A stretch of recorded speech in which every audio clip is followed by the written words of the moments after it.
Depuis des années, nous alertons sur la montée inexorable de l'insécurité à Athis-Mons.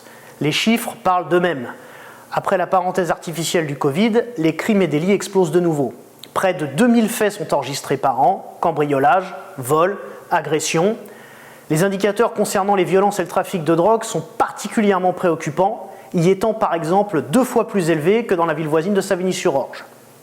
Dans nos rues, ce constat se traduit par des rodéos sauvages et des coups de fusil en plein centre-ville, des bandes qui s'affrontent à coups de couteau avec plusieurs morts à déplorer durant ce mandat, dont un il y a à peine un mois, des véhicules incendiés ou dépouillés parfois d'une portière entière. Nous avons même eu l'irruption d'un homme armé au sein d'une crèche. Face à cela, quelle a été la réaction de la municipalité ? Quand elle n'essaie pas d'étouffer ou de minimiser les faits, elle se contente de condamnations molles. Il ne suffit pourtant pas d'affirmer en fin de mandat dans ses tracts qu'il y aurait une baisse globale des chiffres de la délinquance et que n'existe finalement sur la commune qu'un simple sentiment d'insécurité pour que la situation s'améliore comme par enchantement. La réalité, c'est que la ville se dégrade, que près d'un poste de policier municipal sur 2 a été laissé vacant durant le mandat et que le maire ne contrôle plus rien. Des réunions de sensibilisation dans les cages d'escalier tiennent lieu aujourd'hui de politique sécuritaire. En quelque sorte, on demande gentiment aux délinquants d'arrêter. Mais où sont les expulsions, les arrêtés anti-regroupement, le soutien concret à la police et aux habitants ? Nulle part, car il n'y a ni la volonté politique, ni le courage requis pour restaurer l'ordre dans notre commune.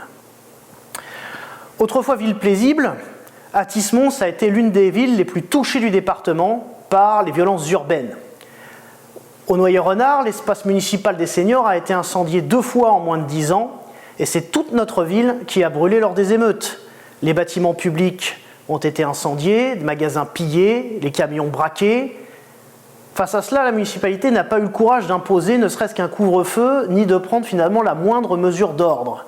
La seule réponse reste toujours la même, déverser des subventions dans les quartiers sensibles, sans exiger de contrepartie, et fermer les yeux sur la délinquance, au nom d'une idéologie de l'excuse et de calculs électoraux. Pendant ce temps, ce sont les Athégiens qui paient le prix fort. Alors, Athis-Mons brûle et la mairie regarde ailleurs. Mais l'autorité républicaine ne se restaure pas en détournant le regard, mais par des actes.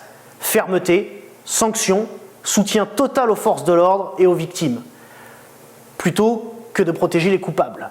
C'est le cap qu'il nous faut aujourd'hui tenir afin de retrouver la tranquillité publique qui faisait autrefois d'Athis-Mons une ville où il fait bon vivre.